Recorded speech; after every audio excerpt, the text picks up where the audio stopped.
I'm bringing it down just a little bit. Pregnant UPS employee commits suicide at Worldport Air Hub in Louisville, Kentucky. This is written by Patrick Smith a few days ago. Tragic story. And if we just covered another story about PP at a BP refinery where two brothers were killed in a fire. And the union is raising money, and I was like, why isn't PB paying for all of the expenses? Why are they having to raise money? Just disgusting. So let's read. A UPS worker fell to her death on Wednesday, October 5th, at the company's massive Worldport and Air Hub in Louisville, Kentucky. The incident was ruled a suicide by Louisville Metro Police, according to a short article by WLKY, a local TV station. Several employees who contacted the station informed them that it happened shortly before 11 p.m. WLKY said they had reached out to the company, but they declined to release any details. According to a Facebook post, the woman who was pregnant and had problems at home jumped from a 3-story balcony. Multiple employees were trying to talk her down.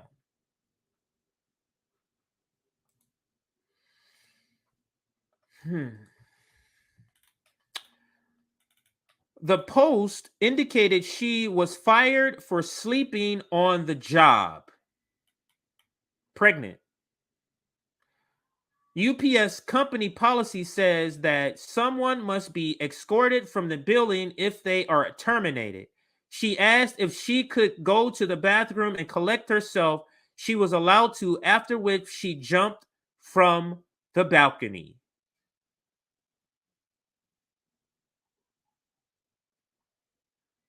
So, if this post is correct, the story I'm getting is she was fired from sleeping on the job. She's pregnant. She's obviously emotional, maybe crying because she was just fired. Her only way of making money. She's pregnant. She's having problems at home. And they fire her.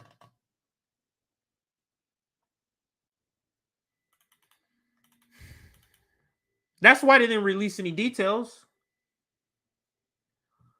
Let's continue to read. UPS spokesman Jim Mayer said, quote, "We worked with authorities last night to investigate an incident at Worldport, but refused to share any more information with local stations." Why would they refuse to give information? Because she was fired.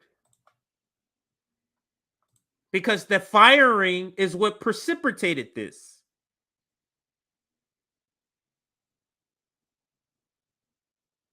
Because maybe she had problems, but she decided to go jump after she was fired. She had problems the day before that, and the day before that, and the day before that. So that's why they're not wanting to say nothing.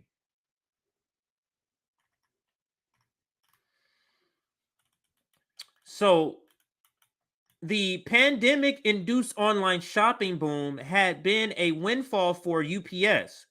Gross revenues rose to nearly $72 billion, and its U.S. workforce had increased to 396,000, making UPS one of the nation's largest employers. Since the pandemic began, their profits have risen by 37%, according to Micro Trends. A UPS loader said on Facebook, quote, "My heart is broken for this young woman's family and friends, all because UPS swept her mental health under the rug when she asked for help multiple times," multiple in bold letters for those listening, period. They didn't even stop production in that building during the cleanup. Do better, please, end quote. So according to this UPS loader, they didn't even stop production. She jumps, kills herself, and keep packaging that shit up, motherfucker. You tell me that doesn't sound like slavery. Like when you're on the plantation. Like we're taking your wife back there to go to rape her, or like I'm the person who is being raped, taken to the back. Take your ass back out there after the rape and go pick cotton, bitch. Or seeing your wife come out, obviously just been raped. Bitch, get back to fucking working on the fucking field. Don't worry about her.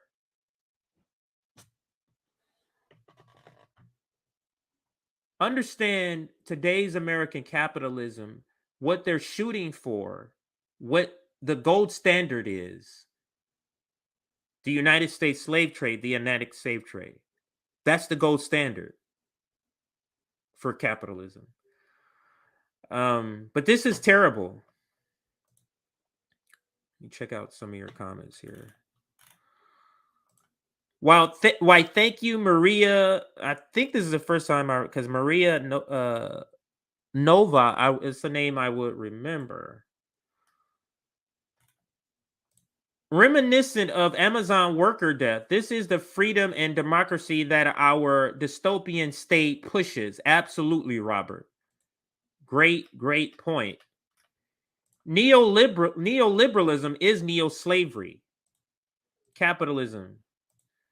CJ, 100%.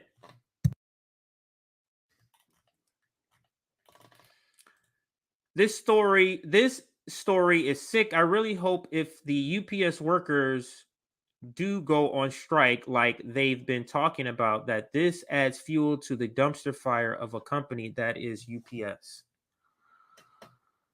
Absolutely. Let me finish part of the story here. Another worker says this. So one worker said, quote, "So while we are working, supervisors came and pushed out mental health pamphlets to reach out to counselors. That was always offered, but not advertised like this until that happened. And they did not explain why they were passing them out." So she kills herself. They're passing out these pamphlets and they don't say nothing.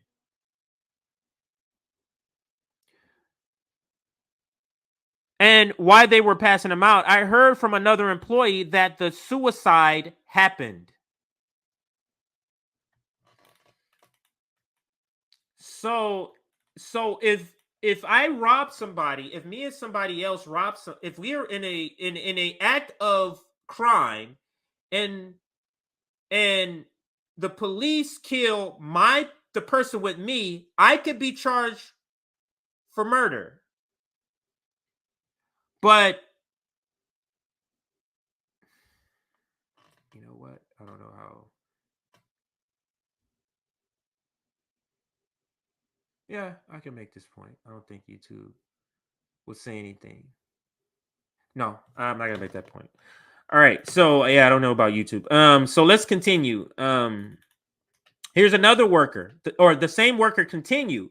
Quote, "What makes me so mad is that employees had to reach out to the news, not UPS. This girl was a human being." She continued, "No one knows her name either, and I understand the family might not want all details released, but the area this girl worked didn't even stop production."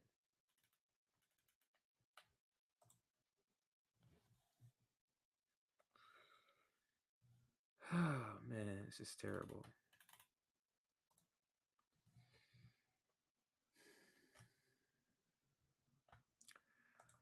All right, I'm gonna try to. Oh wow, this article refers to the two brothers I mentioned.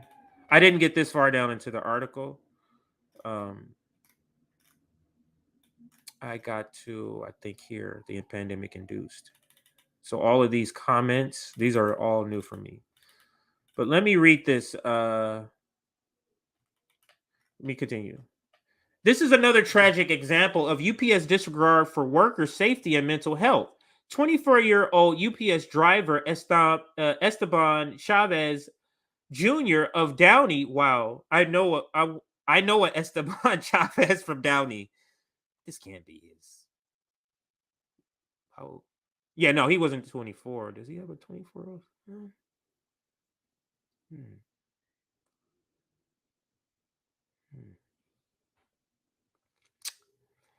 Died from heat stroke on June 26th. And I knew this story, but I'm just not remembering. There is no air conditioning in UPS delivery vehicles, which resulted in numerous serious incidents during summer heat waves across the country. The tragedy in Louisville is the latest in a series of workplace deaths. In another death with disturbing parallels, 67-year-old Thomas Tank McGuffey fell to his death from a roof at the Stellantis Sterling stamping plant in Detroit in a suspected suicide. According to co-workers, he had been under stress. Several workers had died at the plant due to COVID or industrial accidents over the past 3 years.